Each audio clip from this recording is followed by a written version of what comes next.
Car is a depreciating item. ਜਦੋਂ ਤੁਸੀਂ loan ਲੈਂਦੇ ਆ, ਲੋਨ ਤੁਸੀਂ ਉਸ ਚੀਜ਼ 'ਤੇ ਲਓ ਜਿਹੜੀ ਐਪਰੀਸ਼ੀਏਟਿੰਗ ਤੁਹਾਡੀ ਐਸਟ ਹੋਏ। ਐਪਰੀਸ਼ੀਏਟਿੰਗ ਐਸਟ ਇਜ਼ ਲਾਈਕ ਯੋਰ ਘਰ ਹੈਗਾ, ਕੋਈ ਇਨਵੈਸਟਮੈਂਟ ਪ੍ਰੋਪਰਟੀ ਹੈ, ਠੀਕ ਹੈ, ਦੋਜ਼ ਆਰ ਐਪਰੀਸ਼ੀਏਟਿੰਗ ਆਈਟਮਸ। ਔਰ ਦੂਸਰੀ ਗੱਲ ਇਹ ਹੈ ਕਿ ਉਹਦਾ ਇੰਟਰਸਟ ਤੁਹਾਡਾ ਟੈਕਸ ਡਿਡਕਟੇਬਲ ਐਕਸਪੈਂਸ ਹੁੰਦਾ ਜੇ ਇਨਵੈਸਟਮੈਂਟ ਪ੍ਰੋਪਰਟੀ ਹੈਗੀ ਆ। ਹੁਣ ਕਾਰ ਜਿਹੜੀ ਆ ਉਹ ਤੁਹਾਡੀ ਡੈਪਰੀਸ਼ੀਏਟਿੰਗ ਐਸਟ ਹੈਗੀ ਆ।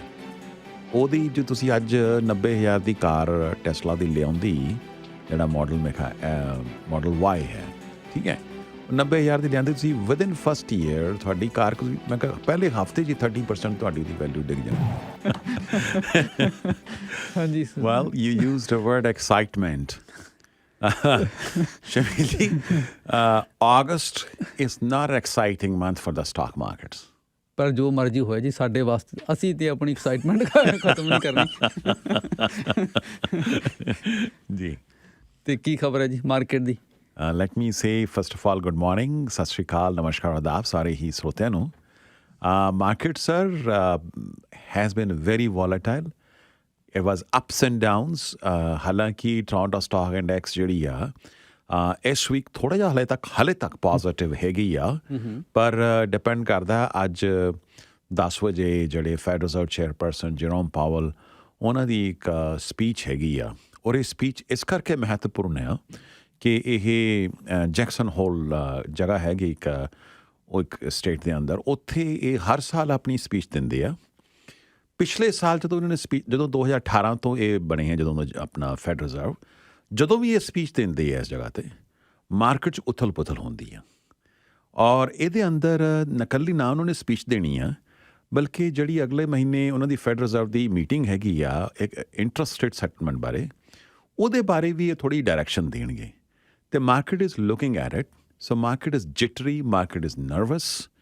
ਔਰ ਜੇ ਤੁਸੀਂ ਦੇਖੋ, ਜਿਸ ਤਰ੍ਹਾਂ ਤੁਹਾਨੂੰ ਕਿਹਾ ਵੀ ਤੁਸੀਂ ਐਕਸਾਈਟਮੈਂਟ, August ਇਜ਼ ਜਿਸ ਤਰ੍ਹਾਂ ਕਹਿ ਲਓ ਕਿ ਆਲਵੇਜ਼ ਜਿਹੜਾ ਹੈ ਜੀ, ਮੋਸਟਲੀ 95% ਜਿਹੜਾ ਹੈ ਮਾਰਕੀਟ ਡਾਊਨ ਹੁੰਦੀ ਹੈ ਜੀ। ਇਸ month Nasdaq is down, even ਹਲੇ ਅੱਜ ਦੀ ਮਾਰਕੀਟ ਨਾਲ ਲਾਓ, ਹਲੇ 6 ਦਿਨ ਹੋਰ ਪਏ ਆ, 6% ਡਾਊਨ ਹੈ sir. Toronto stock index is down 4%, even Dow Jones is down 3.5%, S&P is also down almost 4%. So if you look at it, 1 month ਇੰਨੀ ਡਾਊਨ ਜਾਣੀ, ਔਰ ਇਸ ਦੇ ਬਾਵਜੂਦ ਕਿ ਇਸ ਹਫ਼ਤੇ ਇੱਕ ਚਿਪ ਮੇਕਿੰਗ ਕੰਪਨੀ ਹੈ NVIDIA.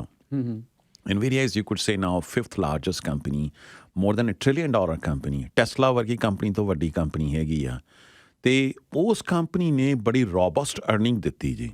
ਮਤਲਬ ਪੂਰੇ ਐਨਾਲਿਸਟ ਦੀ ਐਕਸਪੈਕਟੇਸ਼ਨ ਦੇ ਧੱਜੀਆਂ ਉਡਾ ਕੇ ਰੱਖਤੀਆਂ, ਔਰ ਇੰਨੇ ਅੱਛੇ ਅੱਗੇ ਫਿਊਚਰ ਗਾਈਡੈਂਸ ਵੀ ਵਧੀਆ ਦਿੱਤੀ ਹੈ, ਕਿਉਂਕਿ ਇਹ ਕੰਪਨੀ ਜਿਹੜੀ ਆ ਆਰਟੀਫਿਸ਼ੀਅਲ ਇੰਟੈਲੀਜੈਂਸ ਦੀ ਚਿਪਸ ਬਣਾਉਂਦੀ ਹੈ। ਅਤੇ ਕਿਉਂਕਿ ਅਗਲਾ ਜ਼ਮਾਨਾ ਆਰਟੀਫਿਸ਼ੀਅਲ ਇੰਟੈਲੀਜੈਂਸ ਦਾ ਹੀ ਹੈ। ਹੁਣ ਚਿਪਸ ਬਣਾਉਣ ਦੀਆਂ ਤਾਂ ਬਹੁਤ ਸਾਰੀਆਂ ਕੰਪਨੀਆਂ like AMD, applied material, Intel, ਕੁਆਲਕਾਮ, ਲੇਕਿਨ ਉਹਨਾਂ ਕੰਪਨੀਆਂ ਦੀ ਜਿਹੜੇ ਚਿਪਸ ਨੇ ਮੋਸਟਲੀ ਖਲ ਕੰਪਿਊਟਰ ਦੇ ਅੰਦਰ, ਫੋਨ ਦੇ ਅੰਦਰ ਇਹ ਚਿਪਸ ਯੂਜ਼ ਹੁੰਦੇ ਨੇ, ਕਾਰਾਂ ਦੇ ਅੰਦਰ। ਜਿਹੜੀ ਆਰਟੀਫਿਸ਼ੀਅਲ ਇੰਟੈਲੀਜੈਂਸ ਦੇ ਚਿਪਸ ਯੂਜ਼ ਹੋ ਰਹੇ ਨੇ, ਉਹਦੇ ਅੰਦਰ ਮਹਾਰਤਾਂ ਜਿਹੜੀਆਂ ਕੁਛ ਕੰਪਨੀਆਂ ਦੀ ਹੈਗੀ ਹੈ, ਜਿਸ ਤਰ੍ਹਾਂ ਕਿ NVIDIA ਹੈ, ਜਾਂ ਇੱਕ ਨੀਦਰਲੈਂਡ ਦੀ ਕੰਪਨੀ ਹੈ ASML ਹੈ, ਜਾਂ ਇੱਕ ਤਾਈਵਾਨ ਦੀ ਕੰਪਨੀ ਹੈ ਤਾਈਵਾਨ ਸੈਮੀਕੰਡਕਟਰ ਲਿਮਿਟਿਡ ਹੈ। ਇਹ 2-3 ਕੰਪਨੀਆਂ ਹੀ ਹੈਗੀਆਂ ਨੇ। ਅਤੇ ਇਹਦੀ ਜਿਹੜੀ ਇੰਨੀ ਵਧੀਆ ਰਿਪੋਰਟ ਆਉਣੀ ਵੀ, ਮਾਰਕੀਟ ਜਿਹੜੀ ਫਿਜ਼ਲ ਆਊਟ ਹੋਈ।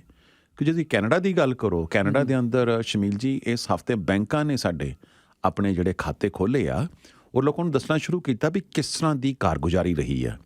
ਕੱਲ੍ਹ TD ਬੈਂਕ ਔਰ ਰਾਇਲ ਬੈਂਕ, ਇਹ ਦੋਨਾਂ ਬੈਂਕਾਂ ਦੀ ਜਿਹੜੀ ਰਿਪੋਰਟ ਆਈ ਹੈ, ਬੜੀਆਂ ਰਿਪੋਰਟ ਜਿਹੜੀਆਂ ਨੇ contrast to each other. Royal bank ਨੇ ਐਨਲਿਸਟ ਦੀ ਐਕਸਪੈਕਟੇਸ਼ਨਸ ਨੂੰ ਬੀਟ ਕੀਤਾ, ਅੱਗੇ ਨਾਲੋਂ ਵੱਧ ਪ੍ਰੋਫਿਟ ਪੇਸ਼ ਕੀਤਾ ਆ, ਲੇਕਿਨ TD ਬੈਂਕ ਨੇ ਐਨਲਿਸਟ ਦੀ ਐਕਸਪੈਕਟੇਸ਼ਨਸ ਨੂੰ ਬੀਟ ਨਹੀਂ ਕਰ ਪਾਈ। ਹਾਲਾਂਕਿ ਪ੍ਰੋਫਿਟ ਤਾਂ ਜ਼ਰੂਰ ਹੈਗਾ ਆ, ਲੇਕਿਨ TD ਬੈਂਕ ਦੀ ਜਿਹੜੀ ਸਟੋਰੀ ਆ ਉਹ ਡਿਫਰੈਂਟ ਆ। ਤੁਸੀਂ ਇਹ ਦੇਖੋ, ਦੋਨਾਂ ਕੰਪਨੀਆਂ ਦੀ ਰਿਪੋਰਟ ਪੇਸ਼ ਕੀਤੀ, TD ਬੈਂਕ ਦਾ ਸ਼ੇਅਰ 3% ਡਿੱਗਿਆ, ਰਾਇਲ ਬੈਂਕ ਦਾ ਸ਼ੇਅਰ 3% ਵਧਿਆ। ਉਹ ਕਿਉਂ? ਕਿਉਂਕਿ it tells you different tail of the story. Royal bank ਨੇ ਇਹ ਕਿਹਾ ਜੀ ਬਈ ਕਿ ਹਾਲਾਂਕਿ ਉਹਨਾਂ ਦੀ ਜਿਹੜੇ ਐਕਸਪੈਂਸਿਸ ਨੇ 23% ਵਧੇ ਨੇ, ਪਰ ਰਾਇਲ ਬੈਂਕ ਨੇ ਨਾਲ ਇਹ ਵੀ ਕਹਿ ਦਿੱਤਾ ਕਿ ਉਹ 1% ਆਫ ਜਿਹੜਾ ਸਟਾਫ ਹੈ ਉਹਨੂੰ ਹੁਣ ਲੇ ਆਫ ਦੇਣਗੇ। ਹਾਲਾਂਕਿ ਪਿਛਲੇ ਕੁਆਟਰ 'ਚ ਵੀ 1% ਲੇ ਆਫ ਦਿੱਤਾ ਸੀਗਾ। ਹਾਂਜੀ। ਅਤੇ ਇਹ ਲੇ ਆਫ ਦਾ ਸਿਲਸਿਲਾ ਇਹ ਸ਼ੁਰੂ ਹੋਇਆ ਆ, ਅਤੇ ਇਸ ਚੀਜ਼ ਨੂੰ ਸਟਾਕ ਇਨਵੈਸਟਰ ਤਾਂ ਚੇਅਰ ਅਪ ਕਰਦਾ ਆ, ਲੇਕਿਨ ਜਿਹੜਾ ਇੱਕ ਐਵਰੇਜ ਜਿਹੜਾ ਕਹਿ ਲਓ ਕਿ ਕੰਜ਼ਿਊਮਰ ਹੈ ਜਾਂ ਐਵਰੇਜ ਲਿਸਨਰ ਜਿਹੜਾ ਹੈ ਉਹ ਸੁਣ ਕੇ ਜ਼ਰੂਰ ਚਿੰਤਾ 'ਚ ਆਉਂਦਾ ਵੀ ਜਦੋਂ 1% ਲੇ ਆਫ ਹੋਣੀ ਤੇ ਗਾਜ ਤੇ ਆਮ ਬੰਦੇ ਦੀ ਡਿੱਗਣੀ ਹੈ ਨਾ, ਬਿਲਕੁਲ ਵਰਕਰ ਤੇ ਡਿੱਗਣੀ ਹੈ। TD ਬੈਂਕ ਨੇ why this is two different story. TD bank ਦੀ ਦੇਖੋ ਜਿਹੜਾ ਹੈ ਇੱਕ ਅਮਰੀਕਾ ਦਾ ਫਸਟ ਰਿਜ਼ਰਵ ਰਿਪਬਲਿਕਨ ਬੈਂਕ ਸੀਗਾ, ਉਹਨੂੰ ਲੈਣ ਵਾਸਤੇ ਇਹਨਾਂ ਨੇ ਪਹਿਲਾਂ ਬਿਡ ਪਾਈ ਸੀਗੀ। ਜਿਸ ਤਰ੍ਹਾਂ ਦੇਖਿਆ ਤੁਸੀਂ ਪਿਛਲੇ ਕੁਆਰਟਰ 'ਚ ਕਿਸ ਤਰ੍ਹਾਂ ਹੀ ਰੀਜਨਲ ਬੈਂਕਸ ਦੇ ਧੱਜੀਆਂ ਹੋਣੀਆਂ, ਕਈ ਰੀਜਨਲ ਬੈਂਕਸ ਜਿਹੜੇ ਆ ਬੈਂਕਰਪਟ ਹੋਏ ਤੇ ਇਹਨਾਂ ਨੇ ਉਹਨੂੰ ਲੈਣ ਤੋਂ ਮਨਾ ਕਰਤਾ। ਚੂੰਕਿ ਲੈਣ ਤੋਂ ਮਨਾ ਕਰਤਾ ਦੈਨ ਦੇ ਹੈਵ ਟੂ ਪੇ ਫੀ, ਇੱਕ ਫੀਸ ਹੁੰਦੀ ਆ, ਪੈਨਲਟੀ ਹੁੰਦੀ ਆ। ਦੇ ਥਾਟ ਆਫ ਵੀ rather pay the penalty, number 1। Number 2 ਕਿ ਇਹਨੂੰ ਹੁਣ ਜਿਹੜਾ ਹੈ US ਦੇ ਅੰਦਰ ਇਹ ਆਪਣੀ ਐਕਸਪੈਂਸ਼ਨ ਉਸ ਬੈਂਕ ਦੇ ਥਰੂ ਕਰਨਾ ਚਾਹੁੰਦੇ ਸੀ। ਹੁਣ ਇਹਨਾਂ ਨੂੰ ਆਪ ਦੀ ਆਪਣੀਆਂ ਬ੍ਰਾਂਚਿਸ ਬਣਾਉਣੀਆਂ ਪੈਣਗੀਆਂ US ਦੇ ਅੰਦਰ, ਇਸ ਕਰਕੇ ਇਹਨਾਂ ਨੂੰ ਖਰਚਾ ਜ਼ਿਆਦਾ ਪੈਣਾ ਆ। ਪਲੱਸ ਜਿਹੜਾ ਕੰਜ਼ਿਊਮਰ ਸਪੈਂਡਿੰਗ ਦੇ ਅੰਦਰ ਜੇ ਤੁਸੀਂ ਲੋਨ ਦੇਖੋਗੇ, ਕੰਜ਼ਿਊਮਰ ਸਪੈਂਡਿੰਗ ਦੇ ਅੰਦਰ ਆਮ ਤੌਰ ਤੇ TD ਬੈਂਕ ਦੇ ਲੋਨ ਜ਼ਿਆਦਾ ਨੇ, ਰਾਇਲ ਬੈਂਕ ਦੇ ਲੋਨ ਘੱਟ ਨੇ। ਤੇ ਆਉਣ ਵਾਲੇ ਟਾਈਮ 'ਚ ਕੰਜ਼ਿਊਮਰ ਸਪੈਂਡਿੰਗ ਘਟਣੀ ਹੈਗੀ ਆ। ਕੰਜ਼ਿਊਮਰ ਸਪੈਂਡਿੰਗ ਦਾ ਸਾਨੂੰ ਇਸ ਤੋਂ ਵੀ ਪਤਾ ਲੱਗਦਾ ਹੈ ਕਿ ਜਿਹੜੀਆਂ ਰਿਟੇਲਰਸ ਨੇ ਰਿਪੋਰਟ ਜਿਹੜੀਆਂ ਇਸ ਹਫ਼ਤੇ ਦਿੱਤੀਆਂ ਨੇ, ਚਾਹੇ ਗੈਪ ਹੈ, ਫੁੱਟ ਲੋਕਰ ਹੈ, ਡਿਕਸ ਸਪੋਰਟਿੰਗ ਗੁੱਡਸ ਹੈਗੀਆਂ ਨੇ, ਇਹਨਾਂ ਨੇ ਵੀ ਜਿਹੜੀਆਂ ਰਿਪੋਰਟਸ ਦਿੱਤੀਆਂ ਨੇ ਬੜੀਆਂ ਮਾੜੀਆਂ ਰਿਪੋਰਟਸ ਦਿੱਤੀਆਂ ਨੇ। ਮੈਂ ਸਾਰੀਆਂ US ਦੀਆਂ ਤਗੜੀਆਂ ਜਿਹੜੀਆਂ ਰਿਟੇਲ ਦੀ ਕੰਪਨੀਆਂ ਦੱਸ ਰਿਹਾ, ਮੇਸੀਜ਼ ਹੈ, ਇਹ ਸਾਰੀ ਕੰਪਨੀਆਂ ਦੱਸ ਰਹੀਆਂ ਜੀ ਕਿ ਸਾਡਾ ਜਿਹੜਾ ਆਉਣ ਵਾਲਾ ਕੁਆਰਟਰ ਹੈ ਉਹ ਮਾੜਾ ਹੋਣਾ ਆ। ਸੋ ਦਿਸ ਆਲ ਟੈਲਸ ਯੂ ਦ ਸਿਗਨਲਸ, ਕਿਉਂਕਿ ਕੰਪਨੀਆਂ ਤੁਹਾਨੂੰ ਦੱਸਦੀਆਂ ਫਿਊਚਰ ਗਾਈਡੈਂਸ ਸਾਡੀ ਵੀਕ ਹੈਗੀ ਆ, ਕੰਜ਼ਿਊਮਰ ਸਪੈਂਡਿੰਗ ਵੀਕ ਹੋ ਰਹੀ ਹੈ, ਰਿਟੇਲ ਸੇਲਸ ਜਿਹੜੇ ਇਸ ਹਫ਼ਤੇ ਕੈਨੇਡਾ ਦੇ ਆਏ ਨੇ ਉਹ ਵੀਕ ਹੈਗੇ ਨੇ। So this tells you that we are landing towards at least soft landing. ਤੇ ਇਸ ਕਰਕੇ ਮਾਰਕੀਟ ਜਿਹੜੀ ਆ ਉਹ ਜਿਟਰੀ ਹੈ, ਮਾਰਕੀਟ ਜਿਹੜੀ ਨਰਵਸ ਹੈ। ਬਾਕੀ ਜਿਹੜੀ 10 ਵਜੇ ਜਿਹੜੀ ਹੁਣ ਭਾਈ ਸਾਹਿਬ ਆਪਣੇ ਜਰੋਮ ਪਾਵਲ ਸਾਹਿਬ ਆਪਣੀ ਰਿਪੋਰਟ ਦੇਣਗੇ, ਰਿਪੋਰਟ ਤਾਂ ਨਹੀਂ ਦੇਣੀ ਇਹਨਾਂ ਨੇ, ਲੇਕਿਨ ਇਹਨਾਂ ਦੀ ਸਪੀਚ ਤੋਂ ਆਈਡੀਆ ਲੱਗਦਾ ਵੀ ਅਗਲੇ ਮੰਥ ਜਿਹੜੀ FOMC ਦੀ ਮੀਟਿੰਗ ਹੈ ਇਹ ਇੰਟਰਸਟ ਵਧਾਉਣਗੇ। ਵੈਸੇ ਮੋਸਟਲੀ ਇਹੀ ਮੰਨਦੇ ਆ ਕਿ ਅਮਰੀਕਾ ਜ਼ਰੂਰ ਵਧਾਏਗਾ, Canada may sit on a side line. ਤੇ ਇਸੇ ਕਰਕੇ ਤੁਸੀਂ ਦੇਖ ਰਹੇ ਆ ਸਾਡੀ ਲੂਨੀ ਜਿਹੜੀ ਹੈ ਇਸ low, American dollar is getting strengthen. American dollar ਜਦੋਂ ਸਟਰੈਂਥਨ ਹੁੰਦਾ ਆ, ਗੋਲਡ ਥੱਲੇ ਡਿੱਗਦਾ ਆ ਤੇ ਸਾਡੀ ਲੂਨੀ ਵੀ ਜਿਹੜੀ ਆ ਵੀਕ ਹੁੰਦੀ ਆ। ਸੋ ਓਵਰਆਲ ਜਿਹੜੀ ਇਹ ਕਾਰਗੁਜ਼ਾਰੀ ਹੈ ਸਰ। ਸੁੰਦਰਪਾਲ ਜੀ, ਇੱਕ ਜਿਹੜੀ ਜਦੋਂ ਆਪਾਂ ਮਾਰਕੀਟ ਦੀ ਗੱਲ ਕਰ ਰਹੇ ਹਾਂ ਤੇ ਉਹਦੇ 'ਚ ਆਪਾਂ ਇਹ ਮੰਨਦੇ ਹਾਂ ਕਿ ਜਿਹੜੀ ਨਵੀਂ ਟੈਕਨੋਲੋਜੀ ਹੈ ਸ਼ਾਇਦ ਉੱਧਰ ਨੂੰ ਸ਼ਿਫਟ ਕਰ ਰਹੀ ਹੈ ਇਕੋਨਮੀ। ਪਰ ਜਿਹੜੀ ਹੁਣ ਇਲੈਕਟ੍ਰਿਕ ਗੱਡੀਆਂ ਵਾਲੀ ਕੰਪਨੀ ਹੈ ਟੈਸਲਾ ਜੀ, ਟੈਸਲਾ ਦੀ ਪਰਫਾਰਮੈਂਸ ਇੰਨੀ ਅੱਛੀ ਕਿਉਂ ਨਹੀਂ ਆ ਰਹੀ? Tesla sir, the reason being is China. Tesla the largest ਜਿਹੜੀ ਮਾਰਕੀਟ ਹੈ ਉਹ ਚਾਈਨਾ ਹੈ ਆਫਟਰ ਅਮਰੀਕਾ। ਤੇ ਚਾਈਨੀਜ਼ ਇਕਾਨਮੀ ਜਿਹੜੀ ਆ ਡੋਲਡਰਮ 'ਚ ਹੈਗੀ ਆ। China is feeling like recession. Chinese consumer ਕੋਲ ਪੈਸੇ ਹੈ ਨਹੀਂ। Chinese real estate is in depression ਔਰ ਚਾਈਨਾ ਦੀ ਰੀਅਲ ਸਟੇਟ ਕੰਪਨੀਆਂ ਬੈਂਕਰਪਸੀ ਡਿਕਲੇਅਰ ਕਰ ਰਹੀਆਂ। ਚਾਈਨਾ ਦੇ ਕੰਜ਼ਿਊਮਰ ਕੋਲ ਇੰਨੇ ਪੈਸੇ ਖਰਚਣ ਵਾਸਤੇ ਹੈ ਨਹੀਂ ਹੈ। ਹਾਲਾਂਕਿ China is trying to boost up the economy. 2 ਵਾਰੀ ਆਪਣਾ ਇੰਟਰਸਟ ਰੇਟ ਘਟਾ ਚੁੱਕਿਆ ਆ ਔਰ ਇਹਨੇ ਤੁਹਾਨੂੰ ਇਹ ਜਾਣ ਕੇ ਹੈਰਾਨੀ ਹੋਏਗੀ ਕਿ ਟੈਸਲਾ ਦੀ ਜਿਹੜੀ ਚਾਈਨਾ ਦੇ ਅੰਦਰ ਕਾਰ ਵਿਕਦੀ ਹੈ ਅਮਰੀਕਨ ਕਾਰ ਨਾਲੋਂ ਅੱਧੇ ਰੇਟ 'ਤੇ ਵਿਕਦੀ ਹੈ। ਅੱਛਾ, ਅੱਧੇ ਰੇਟ 'ਤੇ ਵਿਕਦੀ ਹੈ। ਸਟਿਲ ਜਿਹੜੀ ਹੈ ਉਹ ਇਹ ਮਤਲਬ ਚਾਈਨੀਜ਼ ਜਿਹੜੀ ਕਾਰ ਮਾਰਕੀਟ ਹੈ ਉਹ ਇੰਨੀ ਸਟਰੋਂਗ ਨਹੀਂ ਹੈਗੀ ਆ ਕਿਉਂਕਿ ਕੰਜ਼ਿਊਮਰ ਕੋਲ ਪੈਸੇ ਹੈ ਨਹੀਂ ਆ। ਤੇ ਜੇ ਇਹਨੇ ਫੈਕਟਰੀਆਂ ਤਾਂ ਬਣਾ ਲਈਆਂ, ਐਲਨ ਮਸਕ ਨੇ ਕਹਿ ਲਓ ਚਾਈਨਾ ਦੇ ਅੰਦਰ ਫੈਕਟਰੀ ਹੈਗੀ ਆ ਫਾਰ ਮੈਨੂਫੈਕਚਰਿੰਗ, ਲੇਕਿਨ ਬਣਾ ਕੇ ਤੁਸੀਂ ਵੇਚੋਗੇ ਕਿੱਥੇ? ਚਾਈਨੀਜ਼ ਜਿਹੜੀ ਗਵਰਨਮੈਂਟ ਹੈ ਉਹ ਵੀ ਸਬਸਿਡਾਈਜ਼ ਕਰਦੀ ਹੈ ਇਲੈਕਟ੍ਰਿਕ ਵਾਹੀਕਲਸ 'ਤੇ, ਜਿਹੜੀ ਰਿਬੇਟ ਦਿੰਦੀ ਆ। ਤੇ ਇਸ ਕਰਕੇ ਜਿਹੜੀ ਹੈ ਇਸ 'ਤੇ ਗਾਜ ਜਿਹੜੀ ਹੈ ਇਹ ਟੈਸਲਾ ਦੀ ਗਿਰ ਰਹੀ ਹੈ। But that is for the temporary phase. Going forward I think Tesla has a great future sir. ਤੇ ਟਰੱਕਿੰਗ ਦੀ ਜਿਵੇਂ ਅਸੀਂ ਗੱਲਬਾਤ ਲਗਾਤਾਰ ਸੁਣ ਰਹੇ ਹਾਂ ਤੇ ਮਾਰਕੀਟ 'ਚ ਜੋ ਅਸੀਂ ਸੁਣਦੇ ਹਾਂ US 'ਚੋਂ ਵੀ ਇੱਥੋਂ ਵੀ ਜੀ ਕਿ ਜਿਹੜੇ ਟਰੱਕਿੰਗ ਬਿਜ਼ਨਸ ਲਗਾਤਾਰ ਥੱਲੇ ਜਾ ਰਿਹਾ ਜੀ, ਇਹਦੇ ਬਾਰੇ ਇਹ ਕਿਸ ਚੀਜ਼ ਦਾ ਵੱਲ ਨੂੰ ਇਸ਼ਾਰਾ ਕਰ ਰਿਹਾ? ਇਹ ਅੱਛੀ ਗੱਲ ਤੁਸੀਂ ਦੱਸੀ ਜੀ। ਮੈਂ ਵੀ ਕੱਲ ਅੱਜ ਸਵੇਰੇ ਮੈਂ ਪੜ੍ਹੀ ਟੋਰਾਂਟੋ ਸਟਾਰ ਦੇ ਅੰਦਰ ਕਿ ਬਿਜ਼ਨਸ ਸੈਕਸ਼ਨ ਦੇ ਸੀ ਕਿ ਇੱਕ ਜਸ ਸਿੰਘ ਹੈਗੇ ਕੋਈ transport company, I don't know what is a transport company, was giving ਉਹਦਾ ਐਗਜ਼ਾਮਪਲ ਦਿੱਤਾ ਗਿਆ ਸੀਗਾ ਵੀ 15 ਸਾਲ ਤੋਂ ਟਰੱਕਿੰਗ ਕੰਪਨੀ ਹੈ but they feeling a hard hit ਕਿ ਉਹ ਕੰਪਨੀ ਉਹਨੇ ਦੱਸਿਆ ਵੀ ਉਹਨਾਂ ਦਾ ਟ੍ਰੇਲਰ ਦੀ ਕਾਸਟ ਜਿਹੜੀ ਆ 2019 ਤੋਂ ਕਹਿ ਲਓ ਡਬਲ ਹੋ ਗਈ ਆ ਔਰ ਈਵਨ ਜਿਹੜਾ ਹੈ ਟਰੱਕ ਦੀ ਕਾਸਟ ਜਿਹੜੀ ਹੈ ਉਹ 80% ਵੱਧ ਚੁੱਕੀ ਹੈਗੀ ਆ। ਰੇਟ ਜਿਹੜੇ ਨੇ ਪਰ ਸ਼ਿਪਮੈਂਟ ਜਿਹੜੇ ਘਟ ਗਏ ਨੇ, ਸ਼ਿਪਮੈਂਟਸ ਘਟ ਗਈਆਂ, ਨੰਬਰ ਆਫ ਸ਼ਿਪਮੈਂਟਸ ਘਟ ਗਈਆਂ। ਦੈਨ ਆਈ ਵਾਸ ਥਿੰਕਿੰਗ ਉਹ 'ਚ ਐਨਾਲਿਸਿਸ ਦਿੱਤਾ ਗਿਆ ਸੀ ਵੀ still how the economy is growing, actually service sector is growing, ਲੋਕ ਜਿਹੜੇ ਨੇ ਤੁਸੀਂ ਦੇਖੋ ਪੈਂਡੈਮਿਕ ਦੇ ਅੰਦਰ ਸ਼ਮੀਲ ਜੀ ਪੈਸੇ ਵੱਧ ਖਰਚ ਕਰ ਰਹੇ ਸੀ ਆਪਣੀ ਹੋਮ ਰੈਨੋਵੇਸ਼ਨ ਤੇ। ਜਦੋਂ ਹੋਮ ਰੈਨੋਵੇਸ਼ਨ ਤੁਸੀਂ ਕਰਨੀ ਹੈ ਨੈਚੁਰਲੀ ਤੁਹਾਨੂੰ ਮਟੀਰੀਅਲ ਚਾਹੀਦੇ ਆ ਤੁਹਾਨੂੰ, ਜਾਂ ਤੁਸੀਂ ਹੋਮ ਫਰਨਿਸ਼ ਕਰ ਰਹੇ ਆ, ਤੁਸੀਂ ਵਧੀਆ ਸੋਫਾ ਲੈ ਕੇ ਆ ਰਹੇ ਆ, ਫਰਨੀਚਰ ਲੈ ਕੇ ਆ ਰਹੇ ਆ, so those goods have to move. Service sector ਦੇ ਅੰਦਰ ਜਿਵੇਂ ਟਰੈਵਲ ਐਂਡ ਟੂਰਿਜ਼ਮ ਇੰਡਸਟਰੀ ਹੈ, ਰੈਸਟੋਰੈਂਟ ਇੰਡਸਟਰੀ ਹੈ, ਦੈਟ ਵਾਜ਼ ਸਟੈਂਡ ਸਟਿਲ। ਹੁਣ ਕੀ ਆ ਕਿ ਹੁਣ ਬੂਮ ਹੈਗਾ ਆ ਟਰੈਵਲ ਟੂਰਿਜ਼ਮ ਇੰਡਸਟਰੀ ਦੇ ਅੰਦਰ, ਸਰਵਿਸ ਇੰਡਸਟਰੀ ਦੇ ਅੰਦਰ, ਲੇਕਿਨ ਉਹੀ ਜਿਹੜੀਆਂ ਗੁੱਡਸ ਸੀਗੀਆਂ ਉਹ ਲੋਕਾਂ ਨੇ ਹੱਥ ਖਿੱਚ ਲਿਆ ਹੈਗਾ। ਇੱਕ ਤਾਂ ਕਹਿ ਲਓ ਕਿ ਉਹ ਉਸ ਟਾਈਮ ਲੋਕੀ ਵਿਹਲੇ ਵੀ ਸੀਗੇ ਅਤੇ ਲੋਕਾਂ ਨੇ ਰੈਨੋਵੇਸ਼ਨ ਕਰ ਰਹੇ ਸੀ। ਹੁਣ ਲੋਕੀ ਵਿਹਲੇ ਛੱਡੋ, ਭਾਵੇਂ ਹੁਣ ਵੀ ਬੇਸ਼ੱਕ ਜਿਹੜੇ ਕਈ ਵਿਚਾਰੇ ਵਿਹਲੇ ਹੋਣਗੇ ਜਿਹਨਾਂ ਕੋਲ ਜੌਬ ਨਹੀਂ ਹੈਗੀ ਆ, ਲੇਕਿਨ ਹੁਣ ਪੈਸੇ ਹੈ ਨਹੀਂ ਲੋਕਾਂ ਕੋਲ ਅਤੇ ਹੱਥ ਖਿੱਚ ਲਿਆ ਹੈਗਾ। ਔਰ ਦੂਸਰੀ ਗੱਲ ਕਿ ਲਗਜ਼ਰੀ ਗੁੱਡਸ ਦੇ ਉੱਤੇ ਜਿਹੜੇ ਲੋਕ ਪੈਸੇ ਖਰਚ ਕਰਦੇ ਸੀ ਉਸ ਤੋਂ ਵੀ ਲੋਕੀ ਜਿਹੜੇ ਆ ਹੱਥ ਖਿੱਚ ਰਹੇ ਹੈਗੇ ਆ। ਔਰ ਇਸ ਕਰਕੇ ਜਿਹੜਾ ਤੁਸੀਂ ਦੇਖ ਰਹੇ ਹੋ ਕਿ ਇਹ ਕੰਜ਼ਿਊਮਰ ਗੁੱਡਸ ਦੇ ਅੰਦਰ ਜਿਹੜੀ ਹੈ it's feel like a recession, ਲੇਕਿਨ service sector is still doing okay. ਕਿਉਂਕਿ ਮੈਂ ਇਹਦੇ ਨਾਲ ਇੱਕ ਗੱਲ ਨੂੰ ਜੋੜਨਾ ਚਾਹੁੰਦਾ, ਅਸੀਂ ਪਿਛਲੇ 8 ਮਹੀਨੇ ਤੋਂ 8-9 ਮਹੀਨੇ ਤੋਂ ਇਹ ਗੱਲ ਕਰ ਰਹੇ ਹਾਂ ਕਿ ਟਰੱਕਿੰਗ ਕਾਰੋਬਾਰ ਘਟ ਰਿਹਾ ਜੀ। ਜਿਹੜੀਆਂ ਹੁਣ ਵੱਡੀਆਂ ਏਜੰਸੀਜ਼ ਨੇ ਜਾਂ ਮੇਨ ਸਟਰੀਮ ਮੀਡੀਆ ਨੇ ਹੁਣ ਇਸ ਨੂੰ ਨੋਟ ਕਰਨਾ ਸ਼ੁਰੂ ਕੀਤਾ ਜੀ। ਇਹ ਜਿਹੜੀਆਂ ਗੱਲਾਂ ਟੋਰਾਂਟੋ ਸਟਾਰ ਦੀ ਤਾਜ਼ਾ ਰਿਪੋਰਟ 'ਚ ਨੇ, ਅਸੀਂ ਤਾਂ 8 ਮਹੀਨੇ ਪਹਿਲਾਂ ਹੀ ਗੱਲਾਂ ਕਰ ਰਹੇ ਹਾਂ। ਅਤੇ ਜਿਵੇਂ ਤੁਸੀਂ ਕਿਹਾ ਕਿ ਜਿਵੇਂ ਹੁਣ ਸਟਾਕ ਮਾਰਕੀਟ 'ਚ ਹੋ ਰਿਹਾ ਜੀ, ਸਟਾਕ ਮਾਰਕੀਟ ਥੋੜ੍ਹਾ ਅੱਗੇ ਚੱਲਦਾ ਜੋ ਕੁਛ ਹੋਣ ਵਾਲਾ 6 to 8 months, yes। ਅਤੇ ਇਹਦਾ ਮਤਲਬ ਹੈ ਅਸੀਂ ਸਾਰੇ ਪਾਸਿਓਂ ਮਿਲਾ ਕੇ ਜੇ ਦੇਖੀਏ ਜੀ ਜੋ ਵੀ ਸਿਚੁਏਸ਼ਨ ਹੈ ਕਿ ਹਾਊਸਿੰਗ ਨੂੰ ਨਾਲ ਜੋੜ ਲਈਏ ਜੀ। ਵੈਸੇ ਸਾਨੂੰ ਭਾਵੇਂ ਲੱਗਦੀ ਹੋਊਗੀ ਸੌਫਟ ਲੈਂਡਿੰਗ ਜੀ, ਪਰ ਜੋ ਸਿਚੁਏਸ਼ਨ ਹਾਊਸਿੰਗ ਦੀ ਹੈ ਉਹਦੇ 'ਚ ਤਾਂ ਲੱਗਦਾ ਹੀ ਨਹੀਂ ਕਿ ਸੌਫਟ ਲੈਂਡਿੰਗ ਹੋ ਸਕਦੀ ਹੈ, ਉਹ ਤਾਂ ਪਟਾਕੇ ਪੈਣਗੇ। Let's not square the listeners. ਜੀ ਜੀ ਬਿਲਕੁਲ ਠੀਕ ਕਹਿ ਰਹੇ ਹੈ। ਮਤਲਬ ਜਿਹੜੇ ਲੋਕ ਐਜਸ 'ਤੇ ਬੈਠੇ ਨੇ ਅਗਲੇ 6 to 8 months are harder for them, ਪਰ ਇੰਨੀ ਵੀ ਸਰ ਕੋਈ ਡਰਨ ਵਾਲੀ ਗੱਲ ਨਹੀਂ ਹੈ। ਜੇ ਤੁਸੀਂ ਮੰਨ ਲਓ ਆਪ ਆਪਣੇ ਰਹਿਣ ਲਈ ਘਰ ਲਿਆ ਸੀਗਾ, ਔਰ ਜੇ ਤੁਸੀਂ ਮੰਨ ਲਓ ਬੇਸ਼ੱਕ ਤੁਸੀਂ ਜੇ ਕਹਿ ਲਓ ਪਿਛਲੇ 2 ਸਾਲ 'ਚ ਵੀ ਲਿਆ, ਤਾਂ you have done all the calculations also. Unless ਤੁਹਾਡੀ ਜੌਬ ਨਹੀਂ ਗਈ then you can squeeze somewhere and you can still manage। ਕੋਈ ਨਹੀਂ ਲੋਕ, ਕੱਲ ਮੈਂ ਦੱਸਾਂ ਸਰ, ਕੱਲ ਮੈਨੂੰ ਇੱਕ ਫੋਨ ਆਇਆ ਕਿਸੇ ਬੰਦੇ ਦਾ, ਕਹਿੰਦਾ ਜੀ ਮੇਰੇ ਕਜ਼ਨ ਨਾਲ ਗੱਲ ਕਰੋ ਜੀ, ਹੀ ਇਜ਼ ਇਨ ਡਿਪਰੈਸ਼ਨ। ਮੈਂ ਕਿਹਾ ਕੀ ਹੋਇਆ? ਉਹ ਬੰਦੇ ਨੇ ਵਿਚਾਰੇ ਨੇ ਹਲੇ 1.5 ਸਾਲ ਪਹਿਲਾਂ ਘਰ ਲਿਆ, ਅੱਛੀ ਭਲੀ ਜੌਬ ਆ, ਉਹ ਬੰਦਾ ਟਰੱਕ ਚਲਾਉਂਦਾ, ਕਹਿੰਦਾ ਜੀ ਮੈਂ $80,000 ਕਮਾਉਣਾ ਆ, ਵਾਈਫ ਉਹਦੀ $50,000 ਕਮਾਉਂਦੀ ਆ, 20% ਡਾਊਨ ਦਿੱਤਾ ਆ, ਕਹਿੰਦੇ ਜੀ ਅਸੀਂ ਬੈਂਕਰਪਸੀ ਡਿਕਲੇਅਰ ਕਰਦੀ। ਮੈਂ ਕਿਹਾ ਤੁਹਾਡਾ ਦਿਮਾਗ ਖਰਾਬ ਆ ਬਈ, ਤੁਸੀਂ ਜਿੰਨੇ ਦੀ ਮੌਰਗੇਜ ਹੈ ਤੁਹਾਡੀ ਉਨੀ ਤਾਂ ਐਕੁਇਟੀ ਹੈਗੀ ਘਰ 'ਚ? ਕਹਿੰਦੇ ਹਾਂਜੀ ਹੈਗੀ। Why you want to declare bankruptcy? ਤੁਹਾਡੀ ਐਕੁਇਟੀ ਨਾ ਵੀ ਹੋਏ still want you try to sell through. ਔਖਾ ਟਾਈਮ ਆਉਂਦਾ ਥੋੜ੍ਹਾ ਚਿਰ ਸਰ, ਲੇਕਿਨ you don't have to get scared. ਔਰ ਇਹ ਮੈਂ ਸਮਝਦਾ ਜੀ ਕਿ ਆਸੇ ਪਾਸੇ ਇਹੋ ਜਿਹੀ ਨੈਗੇਟਿਵ ਨਿਊਜ਼ ਕਰਕੇ ਲੋਕ ਡਰ ਜ਼ਿਆਦਾ ਗਏ ਆ। ਕੋਈ ਗੱਲ ਨਹੀਂ ਸਰ, ਜਦੋਂ ਤੁਸੀਂ ਮੈਂ ਦੱਸਾਂ sir, average recession doesn't last more than 8 months।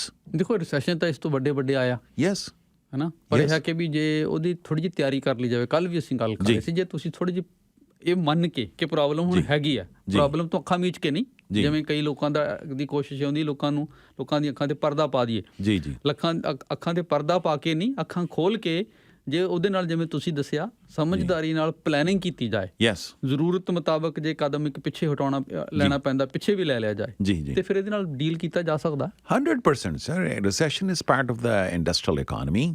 ਜਿਸ ਤਰ੍ਹਾਂ ਮੈਂ ਦੱਸਿਆ ਐਵਰੇਜ ਰਿਸੈਸ਼ਨ 2008 ਦਾ ਵੀ ਰਿਸੈਸ਼ਨ ਤੁਸੀਂ ਦੇਖ ਲਓ, 2008 was the worst recession I have seen in the stock market as well as the housing। ਚਲੋ ਇੱਥੇ ਤਾਂ ਜ਼ਿਆਦਾ ਇਫੈਕਟ ਨਹੀਂ ਸੀ। ਅਮਰੀਕਾ ਦੇ ਅੰਦਰ ਕਿਸ ਤਰ੍ਹਾਂ ਤਾਸ਼ ਦੇ ਪੱਤਿਆਂ ਦਾ ਘਰ ਡਿੱਗੇ ਸੀਗੇ, ਉਹ ਵੀ 8 ਮਹੀਨੇ ਤੋਂ ਵੱਧ ਨਹੀਂ ਚੱਲੀ ਸੀਗੀ sir. Then why you are concerned like 6 to 8 months ਜਿਸ ਤਰ੍ਹਾਂ ਆਪਾਂ ਜੇ ਪੁੱਲ ਕਰ ਸਕਦੇ ਹਾਂ। ਔਰ ਹਾਲੇ ਤਾਂ ਰਿਸੈਸ਼ਨ ਹਾਲੇ ਡਿਕਲੇਅਰ ਵੀ ਨਹੀਂ ਹੋਇਆ, ਉਸ ਤੋਂ ਪਹਿਲਾਂ ਹੀ ਤੁਸੀਂ ਮਤਲਬ ਕਹਿ ਲਓ ਮੈਦਾਨੇ ਜੰਗ ਹੀ ਛੱਡ ਕੇ ਤੁਸੀਂ ਭੱਜ ਰਹੇ ਆ। ਮਤਲਬ ਦਿਸ ਇਜ਼ ਮੇਰੇ ਖਿਆਲ ਹੈ ਆਪਣੀ ਕਮਿਊਨਿਟੀ 'ਚ ਲੋਕ ਮੈਦਾਨ ਛੱਡ ਕੇ ਨਹੀਂ ਭੱਜਣ ਵਾਲੇ ਜੀ, ਮਤਲਬ ਫਾਈਟ ਤਾਂ ਕਰਨਗੇ, ਪਰ ਉਹਨਾਂ ਨੂੰ ਰਾਈਟ ਐਡਵਾਈਸ ਦੀ ਜ਼ਰੂਰਤ ਹੈ। ਰਾਈਟ ਐਡਵਾਈਸ ਦੀ ਜ਼ਰੂਰਤ ਹੈ ਸਰ, ਕਾਉਂਸਲਿੰਗ ਦੀ ਲੋੜ ਹੈਗੀ ਆ, ਇਹਦੇ ਨੀਡ ਅ ਮੋਟੀਵੇਸ਼ਨ। ਕੋਈ ਐਸੀ ਘਬਰਾਉਣ ਵਾਲੀ ਗੱਲ ਨਹੀਂ ਹੈਗੀ ਸਰ ਇਹਦੇ 'ਚ। ਅਨਨੈਸੈਸਰੀ ਕੋਈ ਬੰਦੇ ਕਈ ਜਿਸ ਤਰ੍ਹਾਂ ਅੰਨੇ ਵਾਹ ਵੀ 15 ਘਰ 10 ਘਰ ਇਕੱਠੇ ਲੈ ਲਏ, ਇੱਦਾਂ ਦੇ ਲੋਕ ਵੀ ਹੈਗੇ। ਉਹਨਾਂ ਦਾ ਤਾਂ ਕੀ ਕੀਤਾ ਜਾ ਸਕਦਾ? ਉਹਨਾਂ ਦਾ ਕੁਛ ਨਹੀਂ ਕੀਤਾ ਜਾ ਸਕਦਾ, ਲੇਕਿਨ ਐਵਰੇਜ ਪਰਸਨ ਲਾਈਕ ਐਵਰੇਜ ਜੋ ਜਿਹਨੇ ਇੱਕ ਘਰ ਲਿਆ ਆ ਔਰ ਉਹਨੇ ਇੱਕੋ ਹੀ ਘਰ ਹੈਗਾ ਆ, ਜੇ ਕਿਸੇ ਕੋਲ, ਤੇ that is nothing to be worried about sir. You can still sell through and you will come out as a winner ਜੇ ਤੁਸੀਂ ਆਪਣੇ ਬਜਟਿੰਗ ਸਹੀ ਕਰਦੇ ਆ, ਆਪਣੀ ਪਲੈਨਿੰਗ ਸਹੀ ਕਰਦੇ ਆ, there's nothing to be worried. ਜੇ ਬਾਕੀ ਸਾਰੀਆਂ ਚੀਜ਼ਾਂ ਨੇ ਸਹੀ ਪਲੈਨਿੰਗ ਹੋ ਜਾਏ ਤੇ ਸਹੀ ਤਰੀਕੇ ਨਾਲ ਕੁਝ ਬੇਲੋੜੇ ਖਰਚੇ ਜੀ, ਜਿਵੇਂ ਕੱਲ ਹੀ ਅਸੀਂ ਗੱਲ ਕਰ ਰਹੇ ਸੀ, ਕਾਰਾਂ ਦੇ ਖਰਚੇ ਘਟਾ ਲਓ ਥੋੜੇ ਬਹੁਤ। ਯਾਰ ਲਗਜ਼ਰੀ ਕਾਰਾਂ ਲਈਆਂ ਹੋਈਆਂ ਸਰ, ਜਿਹੜੀ ਤੁਸੀਂ ਹੁਣੇ ਗੱਲ ਕਰ ਰਹੇ ਆ, ਔਰ ਲਗਜ਼ਰੀ ਕਾਰਾਂ ਮੋਸਟਲੀ ਤੁਹਾਨੂੰ ਮੈਂ ਦੱਸ ਦਿਆਂ, ਮੈਂ ਆਮ ਸੌਰੀ ਟੂ ਸੇ ਜਿਹੜੇ ਨਵੇਂ ਵਿਚਾਰੇ ਬੱਚੇ ਆਉਂਦੇ ਆ ਉਹਨਾਂ ਨੇ ਲਈਆਂ ਹੋਈਆਂ। ਉਹ ਸਿਰ 'ਤੇ ਐਵੇਂ ਅਨਨੈਸੈਸਰੀ ਬੋਝ ਚੜਾਏ ਹੋਏ ਆ just because of flashy things and ਵਧੀਆ ਲਾਈਫ ਸਟਾਈਲ ਲਈ। ਲਾਈਫ ਸਟਾਈਲ ਕਮਸ ਵਨਸ ਤੁਹਾਡੀ ਬੇਸਿਕ ਸਟਰੋਂਗ। ਕਾਹਦਾ ਲਾਈਫ ਸਟਾਈਲ ਹੈ ਤੇ ਬੇਵਕੂਫੀ ਹੈ। ਜਾਂ ਛੋਟੇ ਬੱਚੇ ਵਿਚਾਰੇ ਜਦੋਂ ਮਾਂ ਪਿਓ ਵੀ ਇੱਥੇ ਹੈ ਨਹੀਂ, ਗਲਤੀਆਂ ਕਰ ਲੈਂਦੇ ਆ ਸਰ, ਫਿਰ ਬਾਅਦ 'ਚ ਸਮਝ ਆਉਂਦੀ ਉਹਨਾਂ ਨੂੰ। ਵਰਿੰਦਰਪਾਲ ਜੀ, ਸੁਮਿਤ ਹੋਰੀ ਪੁੱਛ ਰਹੇ ਆ ਕਿ ਕਾਰ ਇਹ ਬਦਲਣ ਬਾਰੇ ਸੋਚ ਰਹੇ ਸੀ, ਸੋਚਦੇ ਕਹਿੰਦੇ ਮੈਂ ਟੈਸਲਾ ਲੈ ਲਵਾਂ ਜੀ, ਤੇ ਪਰ ਜਿਹੜਾ ਹੁਣ ਇੰਟਰਸਟ ਰੇਟ ਹੈ ਉਹਨੂੰ ਦੇਖ ਕੇ ਇਹਨਾਂ ਦੇ ਮਨ 'ਚ ਸਵਾਲ ਚੱਲਦੇ ਨੇ ਕਿ ਵੀ ਮੈਂ ਕਾਰ ਲਵਾਂ ਜਾਂ ਨਾ ਲਵਾਂ। ਦੇਖੋ sir, car is a depreciating item. ਜਦੋਂ ਤੁਸੀਂ ਲੋਨ ਲੈਂਦੇ ਆ, ਲੋਨ ਤੁਸੀਂ ਉਸ ਚੀਜ਼ 'ਤੇ ਲਓ ਜਿਹੜੀ ਐਪਰੀਸ਼ੀਏਟਿੰਗ ਤੁਹਾਡੀ ਐਸਟ ਹੋਏ। ਐਪਰੀਸ਼ੀਏਟਿੰਗ ਐਸਟ ਇਜ਼ ਲਾਈਕ ਯੋਰ ਘਰ ਹੈਗਾ, ਕੋਈ ਇਨਵੈਸਟਮੈਂਟ ਪ੍ਰੋਪਰਟੀ ਹੈ, ਠੀਕ ਹੈ, ਦੋਜ਼ ਆਰ ਐਪਰੀਸ਼ੀਏਟਿੰਗ ਆਈਟਮਸ। ਔਰ ਦੂਸਰੀ ਗੱਲ ਇਹ ਹੈ ਕਿ ਉਹਦਾ ਇੰਟਰਸਟ ਤੁਹਾਡਾ ਟੈਕਸ ਡਿਡਕਟੇਬਲ ਐਕਸਪੈਂਸ ਹੁੰਦਾ ਜੇ ਇਨਵੈਸਟਮੈਂਟ ਪ੍ਰੋਪਰਟੀ ਹੈਗੀ ਆ। ਹੁਣ ਕਾਰ ਜਿਹੜੀ ਆ ਉਹ ਤੁਹਾਡੀ ਡੈਪਰੀਸ਼ੀਏਟਿੰਗ ਐਸਟ ਹੈਗੀ ਆ। ਉਹਦੀ ਜੋ ਤੁਸੀਂ ਅੱਜ 90,000 ਦੀ ਕਾਰ ਟੈਸਲਾ ਦੀ ਲਿਆਉਂਦੀ, ਜਿਹੜਾ ਮਾਡਲ ਮਾਡਲ ਵਾਈ ਹੈ, ਠੀਕ ਹੈ, ਉਹ 90,000 ਦੀ ਲਿਆਂਦੀ ਤੁਸੀਂ ਵਿਦਿਨ ਫਸਟ ਈਅਰ ਤੁਹਾਡੀ ਕਾਰ ਮੈਂ ਕਿਹਾ ਪਹਿਲੇ ਹਫ਼ਤੇ 'ਚ 30% ਤੁਹਾਡੀ ਉਹਦੀ ਵੈਲਿਊ ਡਿੱਗ ਜਾਣੀ ਹੈ। ਨੰਬਰ 1।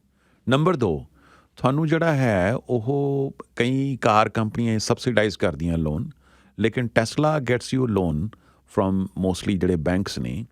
ਬੈਂਕ ਤੋਂ ਕਾਰ ਲੋਨ ਜਿਹੜਾ ਹੈ Prime+2 ਜਾਂ Prime+3 ਤੇ ਮਿਲਦਾ ਜੀ। Prime 7.2 ਹੈਗਾ। 9-10% 'ਤੇ ਤੁਸੀਂ ਲੋਨ ਲੈਣਾ ਸਰ। 90,000 'ਤੇ ਮਤਲਬ ਸਾਲ ਦਾ 10 ਜਿਹੜਾ ਤੁਹਾਡਾ 90,000 'ਤੇ ਇੰਟਰਸਟ ਬਣਦਾ ਆ, ਅਤੇ $750 ਦਾ ਤੁਹਾਡਾ ਇੰਟਰਸਟ ਹੀ ਬਣਦਾ ਆ, ਠੀਕ ਹੈ। ਫਿਰ ਉੱਤੋਂ ਤੁਹਾਡੀ ਡੈਪਰੀਸ਼ੀਏਟਿੰਗ ਐਸਟ ਹੈਗੀ ਆ। I don't know sir, again it's up to an individual. ਹਾਂ, ਜੇ ਸਰਦਾ ਹੈ ਹੁਣ ਵਾਲੀ ਕਾਰ ਚੱਲ ਰਹੀ ਹੈ ਤੇ ਜ਼ਰੂਰ ਯੂ ਕੈਨ ਬਾਏ ਸਮਾਲਰ ਕਾਰ। 20-25,000 ਵਾਲੀ ਕਾਰ ਲੈ ਸਕਦੇ ਆ। ਜੇ ਤੁਸੀਂ ਕਾਰ ਮੰਨਿਆ ਵੀ ਬਹੁਤ ਮਾੜੀ ਹੋ ਗਈ ਆ, ਬਦਲਣ ਵਾਲੀ ਆ, ਵਾਈ। ਅੱਛਾ, ਇਲੈਕਟ੍ਰਿਕ ਕਾਰਾਂ ਵੀ ਸਸਤੀਆਂ ਆਪਸ਼ਨ ਹੈਗੀਆਂ ਮਾਰਕੀਟ 'ਚ, ਜ਼ਰੂਰੀ ਥੋੜ੍ਹਾ ਵੀ ਟੈਸਲਾ ਲੈਣੀਆਂ ਹੈਗੀਆਂ। ਪਰ ਸ਼ਮੀਲ ਜੀ, ਲਾਈਕ ਟੈਸਲਾ ਦੀ ਸਭ ਤੋਂ ਵੱਡੀ ਸਟਰੈਂਥ ਕੀ ਆ? I'm not here to propagate company Tesla ਦੀ ਸਰ, ਜਿਹੜੀ ਦੇਖੋ ਇਲੈਕਟ੍ਰਿਕ ਕਾਰ ਦੇ ਅੰਦਰ ਸਭ ਤੋਂ ਮੇਨ ਗੱਲ ਹੈ ਜਿਹੜੀ ਬੈਟਰੀ ਆ। ਲੌਂਗੈਸਟ ਜਿਹੜੀ ਇਹਦੀ ਰੇਂਜ ਆ ਉਹ ਟੈਸਲਾ ਦੀ ਹੈਗੀ ਆ। I have done research. ਪਿਛਲੇ ਸਾਲ ਮੇਰੇ ਬੇਟੇ ਨੇ ਕਾਰ ਲੈਣੀ ਸੀਗੀ, ਉਹ ਆਡੀ ਦੀ ਵੀ ਦੇਖੀ, ਮਰਸੀਡੀਜ਼, BMW, ਈਵਨ ਟੈਸਲਾ, ਲੇਕਿਨ ਬੈਸਟ ਜਿਹੜੀ ਚੀਜ਼ ਲੱਗੀ ਉਹ ਟੈਸਲਾ ਦੀ ਇਹੀ ਲੱਗੀ ਕਿ ਇਹਦੀ ਜਿਹੜੀ ਲੌਂਗੈਸਟ ਜਿਹੜੀ ਰੇਂਜ ਹੈਗੀ ਆ, ਮਤਲਬ ਆਈ ਥਿੰਕ ਜਿਹੜੀ ਮਾਡਲ ਵਾਈ ਦੀ 500 ਕਿਲੋਮੀਟਰ ਦੀ ਰੇਂਜ ਹੈਗੀ ਆ, ਅਤੇ ਕਈਆਂ ਦੀ 200-250 ਰੇਂਜ ਹੈਗੀ ਹੈ ਸਰ। ਹਾਂ, ਪਰ ਡਿਪੈਂਡ ਕਰਦਾ ਜੀ ਅਗਲੇ ਦੀ ਜ਼ਰੂਰਤ 'ਤੇ। ਇਹ ਤਾਂ ਖੈਰ ਇਹਨਾਂ ਨੂੰ ਆਪਣੀ ਹੁਣ ਜ਼ਰੂਰਤ ਮੁਤਾਬਕ, ਪਰ ਤੁਸੀਂ ਜਿਹੜਾ ਦੱਸ ਦਿੱਤਾ ਕਿ ਜਿਹੜੀ ਚੀਜ਼ ਦੀ ਵੈਸੇ ਕੀਮਤ ਘਟੀ ਜਾਣੀ ਆ, ਕੀਮਤ ਘਟੀ ਜਾਣੀ ਹੈ, ਔਰ ਫਿਰ ਇੰਟਰਸਟ ਇੰਨਾ ਹਾਈ ਹੈਗਾ, ਔਰ ਸੈਕਿੰਡ ਜਿਹੜਾ ਡੈਪਰੀਸ਼ੀਏਟਿੰਗ ਵਾਹੀਕਲ ਹੈ ਸਰ। ਬਿਲਕੁਲ। ਅਤੇ ਟਰੱਕਿੰਗ ਆਪਣੀ ਕਮਿਊਨਿਟੀ 'ਚ ਕਾਫੀ ਹੈ ਜੀ। ਕਿ ਮੈਂ ਹੋਰ ਸਵਾਲ ਆ ਰਿਹਾ ਸੀ ਮਨ 'ਚ, ਟਰੱਕਿੰਗ ਦੇ ਚਲੋ ਜਿਹੜੇ ਇਸ਼ੂ ਚੱਲ ਰਹੇ ਨੇ ਉਹ ਤਾਂ ਚੱਲ ਹੀ ਰਹੇ ਨੇ, ਪਰ ਟਰੱਕਿੰਗ ਇੱਕ ਇੰਸ਼ੋਰੈਂਸ ਰਿਲੇਟਡ ਵੀ ਕੁਛ ਸਵਾਲ ਹੁੰਦੇ ਨੇ ਜੀ, ਕਿ ਜਿਹੜੇ ਕਿਉਂਕਿ ਆਪਣੇ ਟਰੱਕਰਸ ਨੇ ਲਗਾਤਾਰ US ਜਾਣਾ ਹੁੰਦਾ ਜੀ, ਉਹਨਾਂ ਦੀ ਜਿਹੜੀ ਇੰਸ਼ੋਰੈਂਸ ਕਵਰੇਜ ਹੈ, ਹੈਲਥ ਕਵਰੇਜ ਹੈ, ਉਹਨੂੰ ਲੈ ਕੇ ਹੈ ਕਿ ਉਹ ਹਿਪ ਨਾਲ ਕੰਮ ਚੱਲ ਜਾਏਗਾ ਕਿ ਜਾਂ ਇੰਸ਼ੋਰੈਂਸ ਕੋਈ ਕਵਰੇਜ ਐਕਸਟਰਾ ਲਈਏ ਅਤੇ ਕਿਹੜੀ ਲਈਏ, ਕੀ ਉਹਦੇ ਬਾਰੇ ਕੁਛ ਦੱਸ ਸਕਦੇ ਹੋ? ਬਿਲਕੁਲ ਸ਼ਮੀਲ ਜੀ, ਦੇਖੋ out of province medical coverage ਹੁੰਦੀ ਆ ਜਿਹੜੀ ਕਿ ਤੁਹਾਨੂੰ ਕਵਰ ਕਰਦੀ ਹੈ। ਆਊਟ ਆਫ ਪ੍ਰੋਵਿੰਸ ਤੁਸੀਂ ਉਹ ਹਿਪ 'ਤੇ ਤੁਹਾਨੂੰ ਉਹ ਟੈਰੀ ਦੇ ਅੰਦਰ ਕਵਰ ਕਰਦੀ ਹੈ।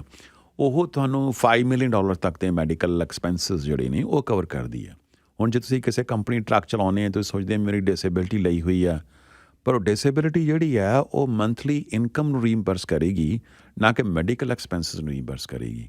ਸਪੋਜ਼ ਤੁਸੀਂ ਅਮਰੀਕਾ ਗਏ ਆ, ਉੱਥੇ ਜਾ ਕੇ ਤੁਹਾਨੂੰ ਫੂਡ ਪੁਆਇਜ਼ਨਿੰਗ ਹੋ ਗਈ, ਸਟਮਕ ਅਪਸੈਟ ਹੋ ਗਿਆ, ਯੂ ਆਰ ਹੌਸਪੀਟਲਾਈਜ਼ਡ, ਤੁਹਾਡਾ ਰਾਤ ਦਾ $2,500-3,000 ਉੱਥੇ ਹੌਸਪੀਟਲ ਰਹੇ, $5,000 ਬਿੱਲ ਆ ਗਿਆ।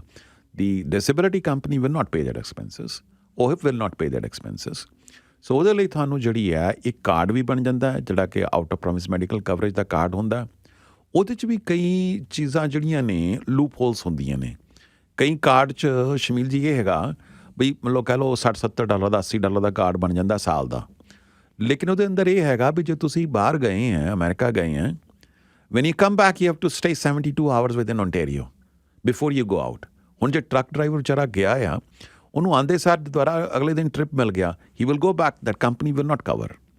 ਅਤੇ ਇਹਦੇ ਅੰਦਰ ਇਹ ਬੜੀਆਂ ਚੀਜ਼ਾਂ ਗੁੰਝਲਦਾਰ ਹੁੰਦੀਆਂ, ਔਰ ਕਈ ਲੋਕ ਜਿਹੜੇ ਆ ਫਿਰ ਬਾਅਦ 'ਚ ਕਾਫੀ ਐਕਸਪੈਂਸਿਸ ਦੇ ਹੈਵ ਟੂ ਆਪਣੇ ਪੱਲਿਓਂ ਦੇਣੇ ਪੈਂਦੇ ਆ. It's good to have out of province medical coverage plus disability insurance.